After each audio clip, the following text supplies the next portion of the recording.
Welcome to modulus बच्चों। आज फिर हम ट्रिगोनोमेट्री का कुछ क्वेश्चन देखेंगे। कॉन्सेप्ट तो देख ही लिया था हमने। तो सबसे पहले बोर्ड का फर्स्ट रिव्यू, एक व्यू मिल गया होगा आपको। आप इसको पॉज कर दीजिए, पॉज करके कॉपी कर लेंगे। ये क्वेश्चन हम बाद में सॉल्व करेंगे, दिखाएंगे। एनसीईआरटी का क्वेश्चन है। धीरे धीरे क्वेश्चन की आपको जो मतलब क्वेश्चन का लेवल अप होता चला जाएगा, जैसे कि 1 मार्क्स, 2 मार्क्स, 3 मार्क्स, 4 मार्क्स, इस तरीके से हम करेंगे। और ट्रिगोनोमेट्री से देखेंगे कि पूरा चैप्टर कैसे पढ़ना है, सारा चैप्टर। और ये यूनिट 12 नंबर की तैयारी कर रहे हैं। जो ट्रिगोनोमेट्री का यूनिट है उसमें 12 नंबर का है। तो पहला हम क्वेश्चन देख रहे हैं ऑब्जेक्टिव टाइप से। पहले भी बतलाया था इससे पिछले वाले वीडियो में। तो आप देख लीजिए, if sine x is equal to 1/2 and cos B is equal to 1/2, then alpha plus beta is equal to, sorry, question है if sine alpha is equal to 1/2 and cos beta is equal to 1/2, then alpha plus beta. तो पटाख से क्या लिखेंगे आप? Sine alpha is equal to 1/2। तो आप देखेंगे कि साइन 30 डिग्री की वैल्यू जब आपको याद होगा तो ये याद होगा कि साइन 30 डिग्री की वैल्यू 1/2 है, correct. Then alpha is equal to, आप ये दोनों में कॉमन है, मतलब साइन 30 डिग्री भी और यहाँ क्वेश्चन में भी गिवन है। यही बात समझने की है कि साइन 30 डिग्री की वैल्यू 1/2 है and sine alpha is equal to, इस क्वेश्चन में 1/2 दिया हुआ है। इसका मतलब alpha is equal to 30 degree हो जाएगा। देन सेम प्रोसेस करेंगे आप कॉस बीटा में। तो कॉस बीटा आपको क्या दिया हुआ है? 1/2 दिया हुआ है। तो कॉस 60 डिग्री की वैल्यू कितनी होती है? 1/2 होती है। इसका मतलब हो जाएगा कि beta is equal to 60 degree हो जाएगा। यही लिखा गया है, beta is equal to 60 degree. So alpha plus beta is equal to 30 degree plus 60 degree is equal to 90 degree, है ना। ये वैसे मैं होली के बीच में शूट कर रहा हूँ, है ना। ठीक होली के डे में शूट कर रहा हूँ। और इस तरीके से धीरे धीरे करके जो आपका, जैसे आपका 7 मार्च खत्म हो जाएगा, मैं कम से कम ट्रिगोनोमेट्री तो क्लियर ही कर दूंगा, क्लियर करके रख लूंगा। और आपको जैसे आपका एग्जाम खत्म होगा मैं वीडियो अपलोड करना शुरू कर दूंगा। आप देखना कि आप इसी के अकॉर्डिंग कॉपी टू कॉपी करते हुए, हाँ बस इतना करना होगा कि डिफरेंट टाइप्स के और क्वेश्चंस लेने होंगे। वैसे मैं कोशिश करूंगा कि ट्रिगोनोमेट्री के 1 number, 2 number, 3 number, 4 number, 5 number के जो होंगे, 4 नंबर में तो केस बेस्ड आते हैं, ये कम से कम 40 से 50 क्वेश्चन हो, मेरी कोशिश रहेगी। बोर्ड पे जितनी ऊपर ये जगह मैं ले रहा हूँ। चलिए, तो पहला वाला क्वेश्चन समझ गए। अगर ऑब्जेक्टिव में आएगा तो आप कैसे करोगे। दूसरा, if sine theta minus cos theta is equal to 0, then what is the value of, semi bracket में है, बोलने की जरूरत नहीं है, आप देख सकते हैं, sign to the power 4 theta cos to the power 4 theta. Theta के ऊपर में पावर नहीं लगाइएगा, एंगल के ऊपर पावर नहीं लगता है। ऑब्वियसली पावर तो हो ही जाएगा उसके ऊपर में, बाद में आप देखेंगे नीचे में। ये है दिया हुआ कि what is the value of, इसका वैल्यू निकालना है आपने, इसका वैल्यू निकालना है आपने। तो क्या किया हमने? Sine theta minus cos theta is equal to 0।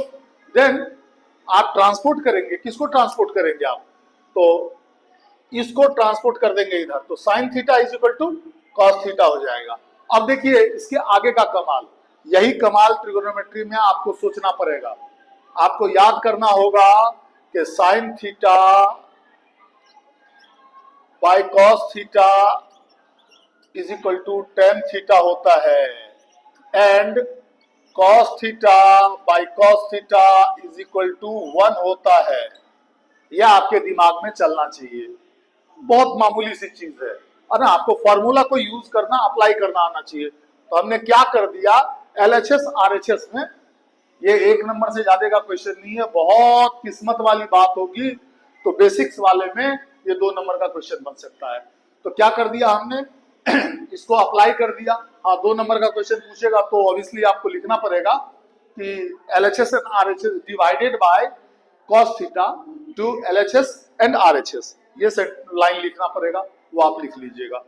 तो sin theta by cos theta is equal to tan theta होता है and cos theta by cos theta is equal to 1 होता है। तो क्या लिखा हुआ है, tan theta is equal to 1 बिल्कुल सही बात है। और आप जब देखेंगे कि tan 45 डिग्री है ना इज इक्वल टू ऑल्सो 1, आप समझ सकते हैं कि ये 1 जो है ना ये tan 45 के बराबर होता है। पहले बोलता हूं कि बोर्ड को कॉपी कर लीजिए, इसीलिए तो मैं लिख करके रखता हूं ताकि समझाने में आसानी हो। आप देखिएगा क्वेश्चन कैसे कैसे होता है। कई बच्चे कई तरह के ऑनलाइन ऑफलाइन आपने लोकल और जो आपके पास सॉल्यूशन बुक होता है उसके बावजूद भी नहीं समझ पाते हैं। बहुत सारे बच्चों की ये परेशानी है। तो परेशानी इसीलिए है कि वो 2 स्टेप 3 स्टेप 4 स्टेप छोड़ करके अपने अकॉर्डिंग लिख देते हैं, उसको डिस्क्राइब करने के लिए तो वो होते नहीं है, तो उससे दिक्कत होती है। उसी कंफ्यूजन को दूर करने के लिए मैंने मॉड्यूलस में ये कोशिश की है कि आपके कंफ्यूजन पॉइंट क्लियर होने चाहिए। तो इसका मतलब है कि tan 45 degree is equal to 1 होता है। उसी का इस्तेमाल किया कि tan theta is equal to 1 then theta is equal to 45। Clear cut है भाई कि थीटा इज इक्वल टू 45। ये लिखा नहीं था मैंने कि tan 45 डिग्री है ना, तो क्लियर हो जाता। अब जब थीटा की वैल्यू निकल गई इस क्वेश्चन में तो मैंने क्या कर दिया कि इसमें sin 45 theta plus cos sorry sin to the power 4 theta plus cos to the power 4 theta is equal to sin 45। Theta की जगह क्या लिख दिया 45 डिग्री की पावर 4 कर दी। जैसे वैल्यू लिख दी आपने, ये जब तक लिखा हुआ है तो पावर अंदर में है, और जैसे मैंने इसकी जगह थीटा की वैल्यू लगाई पावर ऊपर में कर दी। ये छोटी सी कंसर्न है, आप इसको सीखते चलिए, कोई बहुत बड़ी चीज नहीं है ना। बहुत सारे बच्चे आगे मैथ रखेंगे तो उनके लिए मेरा रिक्वेस्ट है कि आप मैथ को 10वीं के मैथ को बहुत अच्छे से सीखें। वैसे 10वीं और 11वीं के बीच में तूफान होता है, दोनों के बीच में इतना अंतर है कि कोर्स पूरा का पूरा ही चेंज हो जाता है ना। 11वीं में इतनी छोटी सी बुक है, कभी भी उस बुक से नहीं हो ही नहीं सकता। आप एनसीईआरटी से क्लियर बोर्ड भी क्लियर करने में आपको दिक्कत आएगी। अब तो नए नए प्लान्स लगा रहे हैं सीबीएसई वाले, है ना, जैसे कि अब चेक करेंगे आपको इलेक्ट्रॉनिक्स डिवाइस के सहारे, तो ये सारी चीजें आ रही है। तो 11वीं एक अलग चीज है। लेकिन जिन्होंने अगर मैथ छोड़ देना है, मतलब ड्रॉप कर देना है, 10वीं के बाद मैथ नहीं लेना है, उनके लिए भी लाइफ टाइम के लिए ये चीजें काम आएगी। आप किसी भी एग्जाम में बैठो, किसी भी एग्जाम में अल्फा बीटा गामा कोई सा भी एग्जाम चुनो, किसी कॉलेज के एग्जाम में भी बैठो तो आपको कुछ ना कुछ पूछ ही देगा मैथ से रिलेटेड, याद रखिएगा। इसीलिए मैं बोलता हूँ मैथ को थोड़ा सा केयर करने की जरूरत है। आप शुरुआत में अगर केयर करेंगे तो आगे आपके लिए डिफिकल्ट होगा ही नहीं। तो अब sin 45 degree plus cos 45 degree का पावर 4 है, तो इसकी वैल्यू क्या होती है दोस्तों? तो by fortune sin 45 degree and cos 45 degree की इक्वल वैल्यू होती है, दोनों इज इक्वल है ना, 1/√2। तो 1/√2 के ऊपर में पावर 4 और ये। अब आप लोग सोचना ज्यादा मत शुरू कर दीजिए, बस मामूली सी बात है। क्या है कि √2 की पावर 4 मतलब इसको जैसे 4 बार मल्टीप्लाई करेंगे तो रिजल्ट आएगा 2 × 2। इसको 2 बार मल्टीप्लाई करने पर 2 आएगा और फिर इसको 2 बार मल्टीप्लाई करने पर 2 आएगा, तो 2 2 4।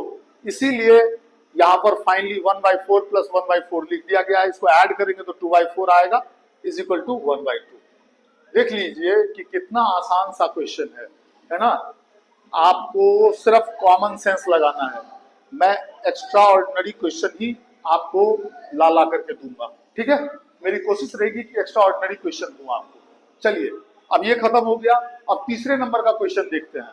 सारा मैंने क्वेश्चन बिल्कुल अलग अलग छांट करके दिया है। If triangle ABC is right angled at C पर राइट एंगल है, जैसा कि एक छोटा सा बिंदी वाला पिक्चर डाल करके मैंने आपको दिखा दिया है कि सी पर राइट एंगल्ड है, ठीक है। अब आप ही बतलाइए, एक ट्रायंगल के तीनों एंगलों का सम 180 डिग्री होता है। ये 7वीं स्टैंडर्ड से आप जानते हैं। तो इसका मतलब angle A plus angle B is equal to 90 degree होगा। यस, और आपसे तो पूछा था कि cos A प्लस B, इसका मतलब cos A and cos B की वैल्यू निकालिए और उसको ऐड कर दीजिए। तो यहाँ पे डिजिट कुछ दिया हुआ नहीं है, और इस टाइप के क्वेश्चन पूछे तो क्या तूफान दिमाग में चला, कुछ है ही नहीं। इसका मतलब कि cos A plus B angle A plus B is equal to 90 degree, so cos A plus B is equal to cos 90 degree. Correct बात है। और cos 90 डिग्री की वैल्यू कितनी होती है बच्चों? यहाँ पर तो हमने क्या लिखा हुआ है ना, 0, तो 0 ही होती है भाई, है ना। अब देखिए कि इस लेवल पर पूछ देगा आपसे, अगर यहाँ साइन 90 डिग्री पूछ देता तो, सॉरी साइन, इसकी जगह आप लोग दिमाग लगाइए, इसकी जगह साइन a प्लस बी पूछ देता, कोई भी बच्चा आसानी से बोल सकता है, जिसको कि साइन 90 डिग्री का आंसर याद होगा तो 1 बोल देगा, उसमें कोई दो मत नहीं है, मैं जानता हूं इतने तेज तरार हो। इसी तरह से tan a प्लस बी पूछेगा आपसे, है ना, तो मतलब tan 90 डिग्री की बोलनी है। इससे बहुत सारा क्वेश्चन बन सकता है। अब आप कहोगे कि सर बिल्कुल ये ऐसा ही क्वेश्चन क्यों नहीं आ रहा है, ये कहां से संभव है, ये पॉसिबल नहीं होता है। मैथ में तो कम से कम ये पॉसिबल नहीं होगा। अब साइंस में या एसएसटी में रिपीटेड क्वेश्चन, उसी टाइप के क्वेश्चंस बार बार पूछे जा सकते हैं। मैथ में तो बदलने का तो सैकड़ों, मैंने कॉस सेम ब्रैकेट में a प्लस बी का वैल्यू पूछा आपसे, और वो चाहे तो आपको इसमें कॉसेक पूछ देंगे, है ना, सेक पूछ देंगे, कॉट पूछ देंगे, आपको तैयार रहना होगा, इसकी वैल्यू याद रखनी है भाई। कहीं इन्फिनाइट होगा तो इन्फिनाइट लिख करके चले जाना है। चलिए इसके अगले वाले क्वेश्चन को देखते हैं, क्या क्वेश्चन कह रहा है। A pole 6 metre high cast a shadow 2√3 metre long on the ground, the sun's angle is, सीधी सी बात है कि एक टावर है, ये जूनियर क्लासेस का क्वेश्चन टाइप से लगता है, लेकिन हाइट एंड डिस्टेंस में आपको एंगल की वैल्यू निकालनी है, ये इसीलिए हाइट एंड डिस्टेंस का क्वेश्चन बन जाता है ना बच्चों। आपको ये बात समझना चाहिए, एक बिल्डिंग है ना, एक बिल्डिंग है, उसके ऊपर सन अगर आ रहा है सीधे, या किधर से भी आ रहा है, चलो उसके थोड़े से पीछे से आ रहा है, तो उसका शैडो तो बनेगा। तो क्या कह रहा है कि ये हो गया, यहां पर मैंने लिखा है आंसर में लेट ए बी, आपको लिखना नहीं, अगर एक नंबर वाले में पूछेगा तो लिखने का चांस कहाँ है, आपको तो खाली theta is equal to 60 degree आपको ऑप्शंस में डाले हुए होंगे, और आपको टिक लगा करके आगे बढ़ना पड़ेगा। यहां पर क्या कर दिया है मैंने कि let A B be pole, A B क्या है, पोल है, जिसकी की हाइट 6 मीटर है, एंड सी ए शैडो बन रहा है, या तो इधर बनेगा या उधर बनेगा। जब सन इस साइड से पड़ेगा तो शैडो इधर ही बनेगा ना भाई, है ना, और उधर से पड़ेगा तो उस साइड बन जाएगा, तो यही पिक्चर उल्टा हो जाता। चलिए कोई बात नहीं, उसको भूलिए। यहाँ पर एसी, ये लाइन मैंने डिस्क्रिप्शंस के लिए आपके लिए लिखा है, वरना इसको तो बच्चे ओरल करेंगे, और करना ही पड़ेगा आपको ओरल, ये लिख करके दिखाना नहीं होगा टीचर को, क्योंकि बोर्ड वाले ये थोड़ा ही देखेंगे, एक नंबर में पूछेगा तो ये नहीं देखेंगे। A B 6 meter and A C 2√3 meter, और एंगल ए 90 डिग्री, हम सबको पता है, हमको निकालना क्या पड़ेगा भैया, तो यहाँ सी को रखा है, ए सी जो है इसकी वजह से ये इसकी वैल्यू निकालनी पड़ेगी, क्योंकि शैडो का एंड पॉइंट क्या है, समझने वाली बात है कि शैडो का एंड पॉइंट सी है, शैडो का एंड पॉइंट सी है, इसकी वजह से ध्यान रखिएगा। ये टीचर मिस करते हैं, या फिर पता नहीं क्यों, मैंने जितने वीडियोस देखे या जो भी सुनता हूँ लोगों से, बच्चों से, ये कॉन्सेप्ट क्लियर नहीं होता। क्या कॉन्सेप्ट क्लियर नहीं होता है कि ए बी टावर है तो बी टावर की हाइट है ना, और शैडो का क्या एंड पॉइंट क्या है, तो सी है, मैंने सी माना है, आप के मानो जे मानो, मुझे कोई फर्क नहीं पड़ता है, मैथ को कोई फर्क नहीं पड़ता है। तो एंड पॉइंट पर ही तो एंगल बनेगा, एंड पॉइंट पर ही एंगल बनेगा, जो शैडो का एंड पॉइंट होगा उस पर एंगल बनेगा। ठीक है बच्चों, इसीलिए एंगल सी पर एंगल आपको देखने वाला थीटा दिखा दिया गया है। ओके, तो अब हमने देखा कि A C B is equal to theta. भाई साहब, अब जब हम इसके प्रोस्पेक्टस में, इस एंगल के प्रोस्पेक्टस में देखेंगे तो परपेंडिकुलर यहां दिखा, बेस यहां दिखा, सी बी तो मैंने इसमें स्पेशली लिख दिया ए 90 डिग्री, तो क्लियर कट मेरे पिक्चर में सीबी को मैंने क्या मान लिया, सीबी को मैंने कंफर्म तौर पर आपको परपेंडिकुलर बेस एंड हाइपोटेनस मान लिया।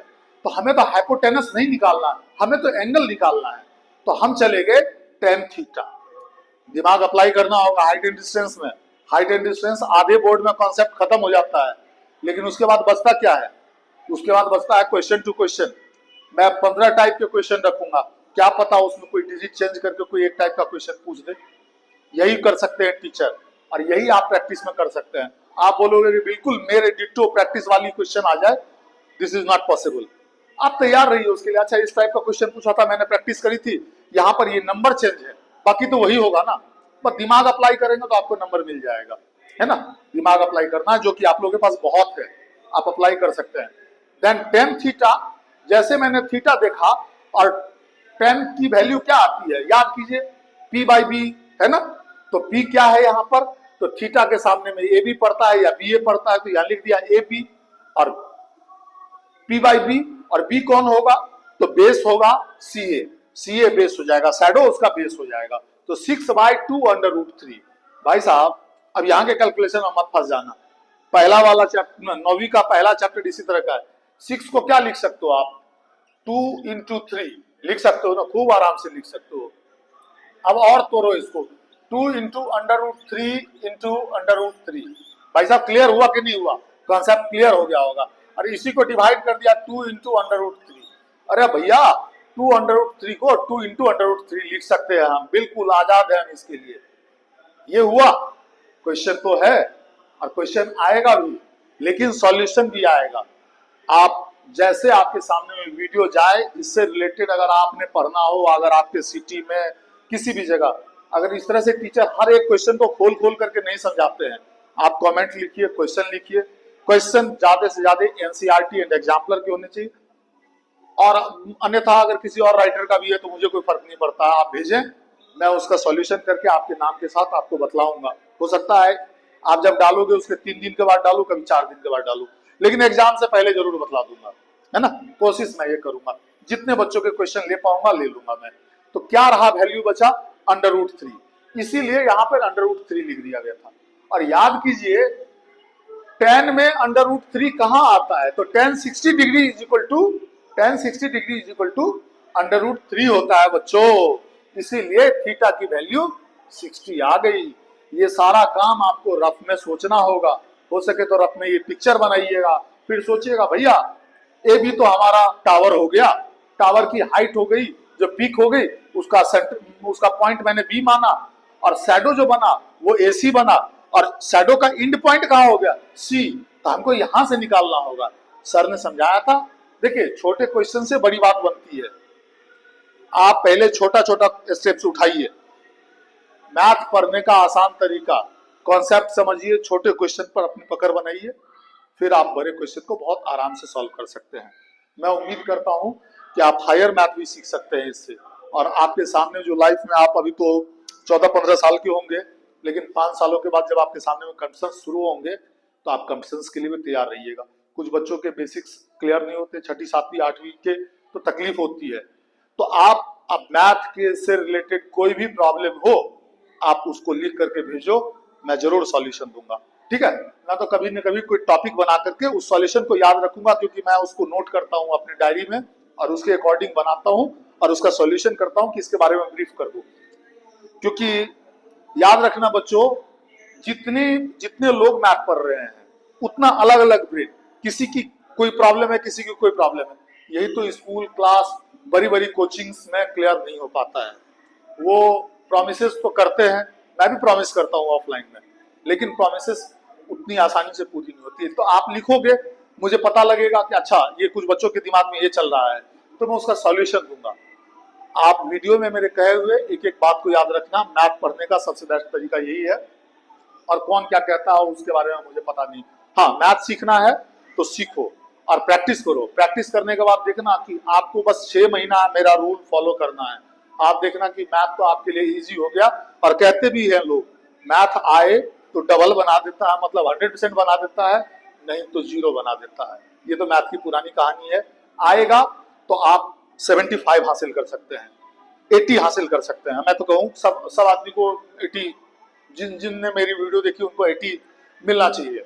और अगर ना आए तो आप 30, 32 इस पे भी रुक सकते हैं। आपकी कैलकुलेशन पावर तो मैथ में आप होनी चाहिए, हाँ थिंकिंग पावर तो होनी चाहिए। जैसे कि मैंने सोच लिया ना, चलो मुझे भी पता नहीं हाइट एंड डिस्टेंस, मैंने सोच लिया ना कि मेरा कास्ट मतलब शैडो, नहीं शैडो कहाँ एंड करेगा, कास्ट नहीं, शैडो कहाँ एंड करेगा, तो शैडो एंड करेगा सी पॉइंट पर। ये मेरे दिमाग में बैठ गया, यही बात आपको बिठानी चाहिए। तो हम कहां से देखना शुरू कर देंगे, एंगल, सन्स का एंगल कहां निकालेंगे भैया। अगर क्वेश्चन में ये वर्ड इस्तेमाल कर दिया तो हम कैसे सॉल्यूशन करेंगे। अब आप तो आश्चर्य पड़ेगा, सन का एंगल क्या होगा यार, सन तो वहां खड़ा है, अब वहां से एंगल थोड़ी, एंगल आपको यहां से देखना होगा, टावर का, टावर एंड उसके शैडो का रिलेशन है, तो शैडो का रिलेशन खत्म होता है इसी पॉइंट पर। क्लियर? चलिए, इस पर बहुत सारी बातें की यार, आपको बहुत सारे नॉलेज दिए मैथ पढ़ने के, टिप्स दिए हैं आपको। चलिए अब यह अगला क्वेश्चन देखते हैं। अच्छा, एक बात और याद रखिएगा, मैं जितने हाइट सॉरी ट्रिगोनोमेट्री में, ट्रिगोनोमेट्री जब बोलता हूं तो मैं ट्रिगोनोमेट्री बोलता हूं तो उसमें एप्लीकेशन ऑफ ट्रिगोनोमेट्री भी शामिल होता है, क्योंकि मैं जानता हूं इस पूरे यूनिट का मार्क्स जो है टोटल वैल्यू 12 रखा है सीबीएसई ने। तो मैं जब बात करूं ट्रिगोनोमेट्री की तो आप समझ लीजिएगा कि हाइट एंड डिस्टेंस भी, उसको हाइट एंड डिस्टेंस भी बोलते हैं, एप्लीकेशन ऑफ ट्रिगोनोमेट्री भी बोलते हैं, आप चाहे जो बोल दीजिए। तो याद रखिएगा, मैं जितने क्वेश्चंस इसमें अप्रूव्ड करने वाले डालूंगा या इस तरह के, उसमें कोशिश करूंगा कि वो किसी न किसी साल में पूछे गए हों। इस तरीके से मैं 2006-7 से लेकर के 2024-25 तक के सारे क्वेश्चंस लगभग टच करने की कोशिश करूंगा। इसी से सिखाऊंगा कि पढ़ने का तरीका क्या है। 2 महीना काफी टाइम होता है, और आप चाहिए तो मैथ में 80 नंबर हासिल कर सकते हैं मॉड्यूलस के वीडियो को देख करके। चलिए दूसरा क्वेश्चन देखते हैं। 2 cos square theta plus 2 by, same bracket में है 1 plus cot square theta is equal to 2। It's clear cut, देखिए, है ना, इज इक्वल टू 2 दिया हुआ है। हम इस आरएचएस में आपको कुछ करने के लिए तो बचा नहीं, तो इसमें दिमाग देखिए, प्रूव्ड करने वाले क्वेश्चन में क्वेश्चन टू क्वेश्चन आपको ब्रेन लगाना होगा। हर क्वेश्चन के अकॉर्डिंग आप ब्रेन लगाइए, आप सक्सेस रहेंगे। उसके लिए प्रैक्टिस ही परफेक्शन होगा। अब कोई चाहे, आज क्रिकेट स्पोर्ट्स में फेमस है, कोई चाहे कि हम 10 दिन प्रैक्टिस करके नेशनल लेवल पर खेल लें, ये पॉसिबल नहीं है। उसके लिए आपको साल 2 साल प्रैक्टिस करनी पड़ती है। मैथ में तो मैं 6 महीने की बात कर रहा हूँ, लेकिन मुझे फॉलो करना होगा। आप फॉलो करेंगे, मुझे बराबर लिखेंगे, आप अपनी प्रॉब्लम लिखेंगे, मैं करूंगा। ठीक है, चलिए देखता हूं कि कैसे अब ये सॉल्यूशन इसका हो रहा है। हमने एलएचएस लिया, मेरे पास आरएचएस में कुछ था नहीं तो एलएचएस लिया, उठाया तो देखा कि 2 cos स्क्वायर थीटा। अब देखिए प्लस 2 सेम ब्रैकेट में 1 प्लस कॉट स्क्वायर थीटा था। संयोग से अगर आपको ये फॉर्मूला याद रहे और अप्लाई कीजिए, ओ तो आपने प्रोडक्ट से इसको रिप्लेस किसमें कर दिया, यही तो दिमाग चलाना है। और क्या टीचर बतलाएगा आपको? अब टीचर के इसमें धतूरा लाएगा? कुछ नहीं ला सकता भैया, होली का टाइम है इसलिए धतूरा बोल दिया। कॉस स्क्वायर थीटा, ठीक है, इसकी जगह रिप्लेस कर दिया कॉस स्क्वायर थीटा को। ठीक भाई साहब, करेक्ट। अब इसके सामने में फिर एक ब्रैकेट में यूज किया है sine square theta is equal to, याद रखिए क्या हो जाएगा, 1 by cosec square theta. Great, ये जैसे अप्लाई किया तो इसका मतलब आप समझ गए होंगे। अच्छा सर जी, अब आप क्या करोगे तो 2 इंटू साइन स्क्वायर थीटा कर दोगे। भाई साहब क्यों नहीं करेंगे, हम स्वतंत्र है ना करने के लिए, है ना। क्योंकि 2 इंटू, इसको ये भी लिखा जा सकता है 2 इंटू 1 बाय, ये पूरा बहुत बड़ा लिखा हुआ है कॉसेक स्क्वायर थीटा, ऐसा लिख सकते हो भैया, यही तो मैथ का कमाल है। तो क्या हो गया, 2 कॉसेक स्क्वायर थीटा तो था ही, प्लस 2 साइन स्क्वायर थीटा हो गया। जी भाई साहब, अब दोनों में से 2 कॉमन निकाल दिया तो क्या बचा, cos square theta plus sign square theta. तो भाई साहब इसकी वैल्यू संयोग से 1 होती है। एक ही क्वेश्चन में कितने फॉर्मूले यूज हो गए, कहिएगा सर कमाल है मैथ का। बिल्कुल कमाल है। और ये क्वेश्चन आज के अकॉर्डिंग मैं समझता हूं, जितना मैं सीबीएसई बोर्ड को जानता हूं, तो ये 2 मार्क्स से ज्यादा का क्वेश्चन नहीं बनेगा। लेकिन अगर 2 मार्क्स में क्वेश्चन आ गया और आप अगर छोड़ दोगे तो बुरा लगेगा आपको, यार इतना आसान सा चीज है। मैंने तो पहले बोला था, वीडियो ट्रिगोनोमेट्री के फर्स्ट डे से बोल रहा हूँ, फॉर्मूला कॉन्सेप्ट सब बात एक ही जगह आता है। कॉन्सेप्ट थोड़ी चीजों को समझना होता है और फॉर्मूला याद करने की चीज होती है, और कॉन्सेप्ट समझ करके अप्लाई करने की चीज होती है ना, जो कि हाइट एंड डिस्टेंस में क्वेश्चन टू क्वेश्चन चीजें बदल जाएगी। आपको यही समझ करके पिक्चर बनाना होगा, और क्या होगा, रॉकेट साइंस नहीं होगा। तो अब आप समझ चुके होंगे कि कितना आसान है इस तरीके से इसको प्रूव करना। 2 नंबर हो गए, 1 नंबर के इतने सारे क्वेश्चन आपने देखे, और डालूंगा 1 नंबर के भी, लेकिन मैं जितने डालूंगा वो टिपिकल क्वेश्चन डालूंगा, जो आपके बुक्स आपकी नजरों पर नहीं लाते हैं, जो ओल्ड बुक में मिल रहा है। और मुझे लग रहा है कि ये कोर्स में अभी भी है, कोर्स के बाहर का कुछ भी नहीं डालूंगा। जैसे कि ये क्वेश्चन जो मैंने डाला है ना, वो कोर्स का है और 6 तरीके से पूछा जा सकता है। अ टाइप ऑफ 6, कॉस की जगह सेक में चलिए कॉस से सेक करते हैं, सेक में बदल देगा, साइन कॉसेक में बदल देगा, टेन कॉट में बदल देगा। तो 6 तरीके से हो गए, इसके साथ 6 तरीके से, तो मतलब 5 और तरीके से पूछा जा सकता है। आपको वैल्यू याद रखनी है, बात खत्म हो जाएगा। चलिए अब इस अगले क्वेश्चन पे चलते हैं। याद रखिएगा ये क्वेश्चन एनसीईआरटी का फेमस एनसीईआरटी बुक जब आपके पास होगी तो आप उसमें देखिएगा, एक 10 क्वेश्चन का series.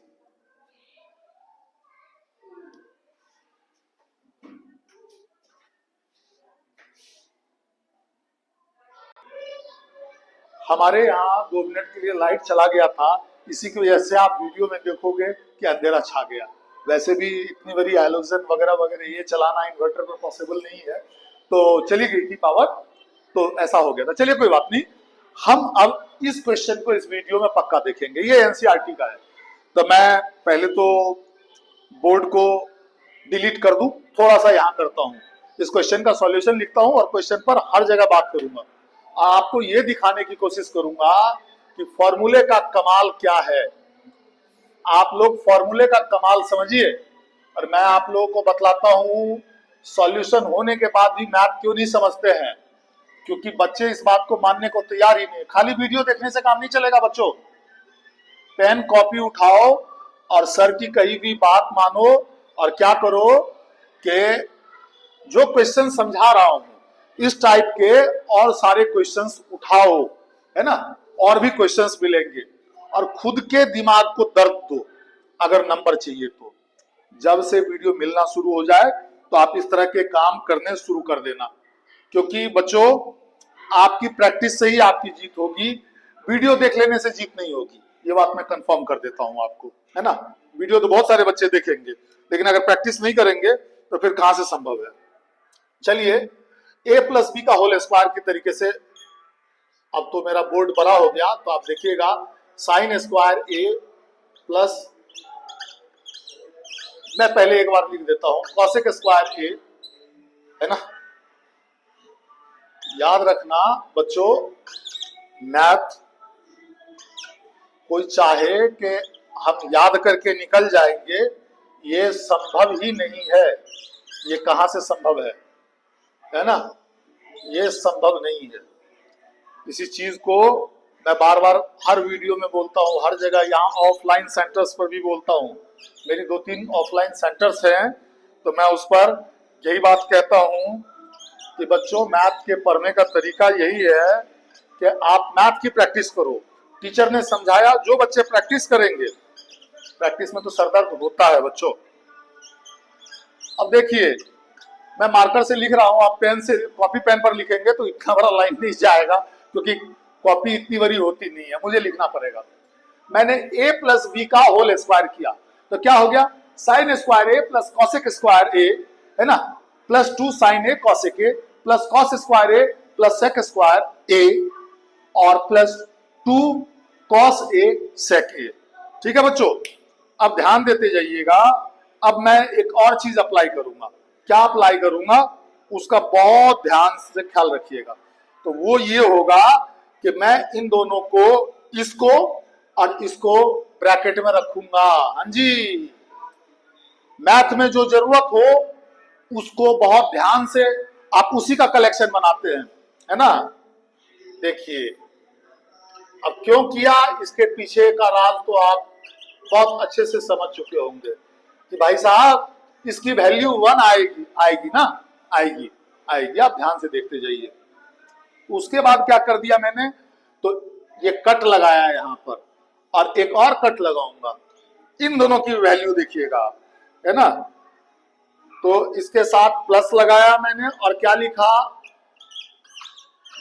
Cosec square a plus sec square a is equal to, और ये कर दिया मैंने, और प्लस, अब पहले बोर्ड लिख लेने दीजिए मुझे, और देखिए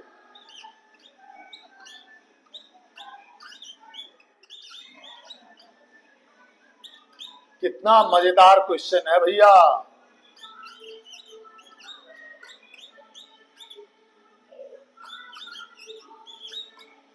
भाई साहब 2 लाइन अंडरलाइन लगे हुए हैं, दोनों को एक जगह कर लिया, और ये दोनों कट लगे हुए हैं, दोनों को एक ब्रैकेट में कर दिया ऐड के साइन के साथ। सबके साथ ऐड ही था, प्लस ही करना था। उसके बाद 2 साइन ए और कॉसेक ए मेरे ख्याल से 1 बाई साइन ए होता है, and plus 2 cos a into 1 by cos a। sec a की जगह मैंने 1 बाय cos a लिखा। तो अब आप समझ चुके होंगे कि ये और ये तो कैंसिल हो जाएगा सर, ये और ये कैंसिल हो जाएगा सर, और इसकी वैल्यू आई सर 1 और इसकी वैल्यू भी आ गई सर 1, है ना।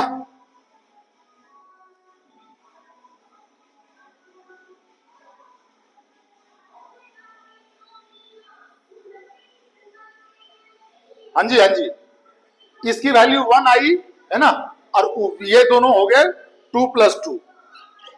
अभी रुकिए, अभी और भी आपके चीज बचे हुए हैं, आप देखते जाइए।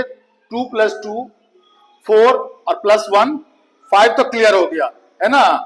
लेकिन अब यहां बचा हुआ है, इसको ब्रैकेट में रखने का हमारा कुछ मतलब था, और ब्रैकेट में रखा ना, तो आप देखिएगा कॉसेक स्क्वायर ए की जगह क्या होगा, तो 1 प्लस कॉट स्क्वायर ए होगा, एंड सेक स्क्वायर ए की जगह रखेंगे आप 1 प्लस टेन स्क्वायर ए रखेंगे। करेक्ट जी, करेक्ट, बिल्कुल करेक्ट। तो ये हो गया आपका। जब आप इसको ब्रैकेट से बाहर निकालेंगे, क्योंकि सबके साथ ऐड का सेम सीन है, तो ये हो जाएगा आपका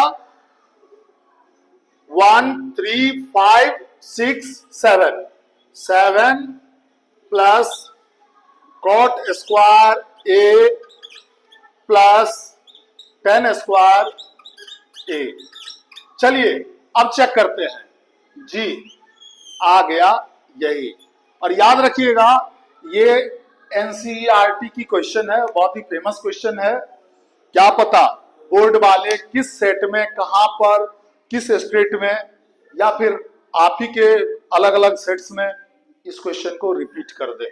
मैंने पहले बतलाया है कि मैं सारे वीडियो में, खास करके ट्रिगोनोमेट्री में, किसी भी साल के पूछे हुए 2007 से लेकर के अब तक के जो आपके कोर्स हैं, अब जो कोर्स हैं, जो जिनको कट कर दिया गया, कुछ कोर्स को कट कर दिया गया है, उनका नहीं डालूंगा, और जो नहीं कट किया गया है उसके सारे डालूंगा। मेरा टारगेट है कि अगर कोई भी क्वेश्चन आए तो हमारे जैसा सिमिलर आए। देखिए सिमिलर एंड इक्वल में फर्क होता है। इससे पिछले वाला जो आपका एग्जाम हुआ है मैथ का, उसमें मेरे 3 वीडियो 3 क्वेश्चन मेरे ऐसे थे जो कि बिल्कुल डिट्टो आ गए। अब ये पॉसिबल हर बार नहीं है, हो सकता है कि आ जाए, इस बार भी आ जाए। मैं इतने ट्रिगोनोमेट्री के क्वेश्चन डालूंगा तो हो सकता है 10 नंबर के मेरे क्वेश्चन आ जाए पूछे हुए, लेकिन 12 नंबर के आएंगे ये कौन गारंटी लेगा? कोई गारंटी नहीं लेता। कोई गारंटी लेता है तो चमत्कार करता है, और ऐसा चमत्कार मुझे नहीं करना है। ठीक है, तो आप मैथ सीखने की कोशिश करो, और अगले वाले वीडियो जो अब आएंगे उसमें, क्योंकि मैं अब कोशिश करूंगा कि एक दो अभी भी एक नंबर के डालूं, 1 नंबर के एक क्वेश्चन डालूंगा, 2 नंबर के एक डालूंगा, और एक बड़ा प्रूव करने वाला डालूंगा। इस तरीके से मैं आपको कम से कम 10 वीडियो दूंगा, हाइट एंड डिस्टेंस के भी। और इस तरह के बोर्ड पर तो 2 क्वेश्चन भी नहीं समझ पाएगा हाइट एंड डिस्टेंस का, तो उसके भी टाइप्स होते हैं, डिफरेंट टाइप्स होते हैं। छोटा क्वेश्चन होता है, बड़ा क्वेश्चन होता है, किसी एक ही क्वेश्चन में सारा अप्लाई हो जाता है, तो हम करेंगे। चलिए फिर नेक्स्ट वीडियो में मिलते हैं।